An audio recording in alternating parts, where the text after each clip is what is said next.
हरे कृष्णा, राधे राधे भक्तों, आप सभी का स्वागत है आपके अपने चैनल पर संदीप भक्ति ज्ञान गंगा में। भक्तों, आज की इस वीडियो में हम जानने वाले हैं अक्षय तृतीया की व्रत कथा या कहानी। भक्तों, हिंदू धर्म में बैसाख शुक्ल पक्ष की तृतीया तिथि का विशेष महत्व बताया गया है। इस दिन देश भर में अक्षय तृतीया का महापर्व मनाया जाता है। पौराणिक ग्रंथों के अनुसार इस दिन किए गए शुभ कार्य एवं धार्मिक कार्यों के अक्षय फल मिलते हैं। अक्षय तृतीया के अलावा इस तिथि में भगवान विष्णु के छठे अवतार भगवान परशुराम का भी जन्म हुआ था, इसलिए इस दिन को भगवान परशुराम जयंती के रूप में भी मनाया जाता है। अक्षय तृतीया के शुभ दिन को लेकर यह भी मान्यता है कि इसी दिन गंगा नदी स्वर्ग से धरती पर आई थी।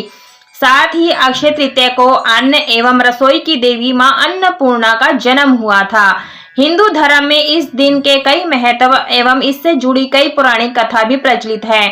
तो चलिए देरी न करते हुए हम कथा की ओर चलते हैं। तो देखिए, हमने यहाँ पर ये पूजन कर लिया है। आप यह पूजन पूरे विधि विधान के साथ में करें और जैसे ही आपकी यहाँ पर पूजा संपूर्ण हो जाती है तो हमें यहीं पर बैठ करके कथा सुननी होती है। तो आप कथा के लिए एक लोटा जल लेकर रख लें और हाथ में खाली हाथ कभी भी कथा सुनी नहीं जाती है, तो आप पुष्प ले लें और जौ के दाने ले लें और आप चाहे तो चने की दाल भी ले सकते हैं और इसके बाद यहीं पर बैठ करके हमें कथा सुननी है। तो भक्तों, ध्यान पूर्वक इस कथा को सुनिएगा, हुंकारा भरते हुए सुनिएगा।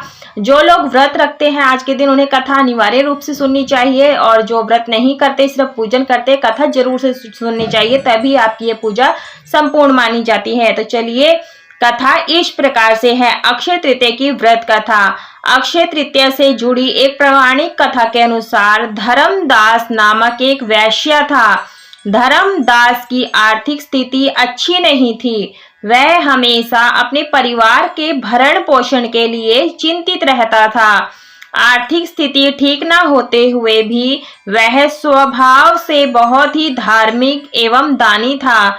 एक बार धर्मदास ने किसी कथा के दौरान अक्षय तृतीया के दिन किए जाने वाले दान का महत्व सुना।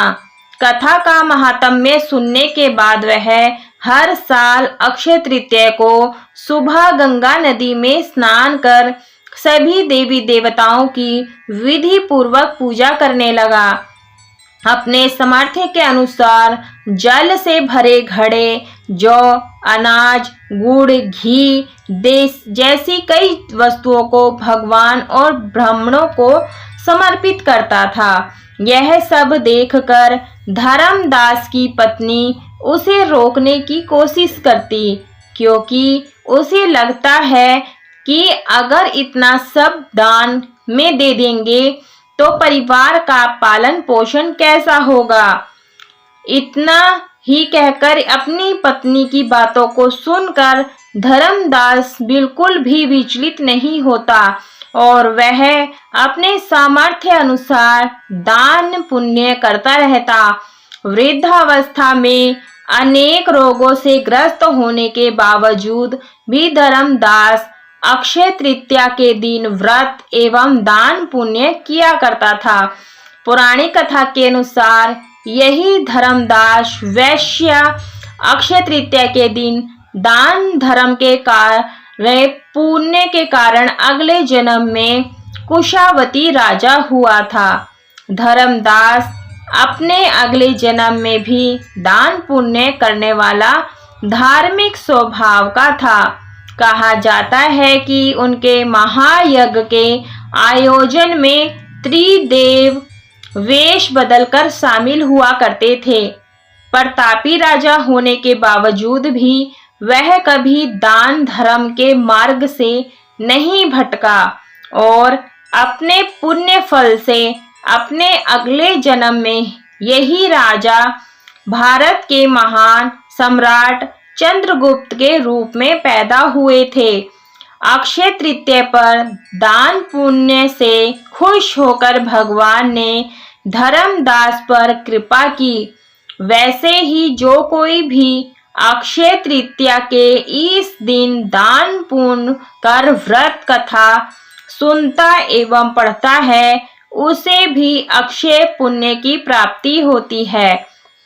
धार्मिक शास्त्रों में यह भी कहा गया है कि जीवन में सुख समृद्धि, यश और वैभव की प्राप्ति के दिन दान पुण्य करके व्रत कथा जरूर से सुननी या पढ़नी चाहिए।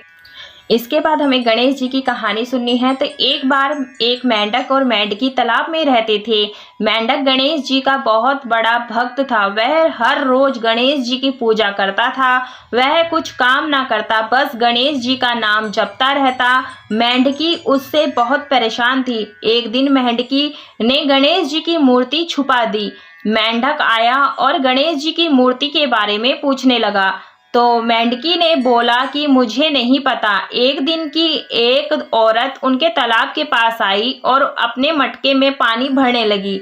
जैसे ही उसने पानी भरा, वैसे ही मेंढक और मेंढकी उसके मटके के अंदर चले गए। घर जाकर उस औरत ने पानी गैस पर रख दिया। मेंढक और मेंढकी भी साथ में जलने लगे। मेंढकी मेंढक को बोलने लगी कि तुम तो गणेश जी के बहुत बड़े भक्त हो, तो बोलो गणेश जी की हमें बचाए। मेंढक ने यह सुनकर गणेश जी का नाम जपना शुरू कर दिया। थोड़ी देर बाद एक सांड आया और अपने दोनों सींगों से मटके पर जा मारे और मटका जमीन पर गिरकर टूट गया और दोनों भी बच गए। मेंढकी ने घर जाकर गणेश जी की मूर्ति मेंढक को लौटा दी और उसने भी गणेश जी की पूजा करनी शुरू कर दी। बोले गणेश भगवान की जय। तो देखिए, अक्षत पुष्प भगवान के चरणों में छोड़ देंगे और क्षमा प्रार्थना मान लेंगे। जो जल का लोटा लिया था उसे हम सूर्य देव को अर्घ्य दे देंगे। तो देखिए, अर्घ्य किस प्रकार से देना है। यदि आपने यह सुबह में पूजन किया है तो आप सूर्य देव को सुबह में अर्घ्य दे दें। यदि दिन में किसी भी समय आपने पूजा किया है तो आप सूर्य देव को जल के लोटे का अर्घ्य जरूर से देना है। तो देखिए, इसी प्रकार से हमें ये जल अर्पित करना होता है। आप यहाँ पर सूर्य देव के मंत्रों का जाप भी कर सकते हैं। ओम सूर्य देवाय नमः, ओम देवाकाराय नमः, ओम घृणी सूर्याय नमः मंत्र का जाप करते हुए इस प्रकार से हमें अर्पित करना है। और उसके बाद में हमें यहीं पर 3 या 7 परिक्रमा इस प्रकार से लगानी है। आप देख सकते हैं, जब भी हम सूर्य देव को अर्घ्य देते हैं तो लाल वस्त्र धारण करके ही देते हैं। तो माइंड ना करिएगा। मैंने यहाँ पर पीतल का लोटा लिया है, आप यहाँ पर तांबे का लोटा भी ले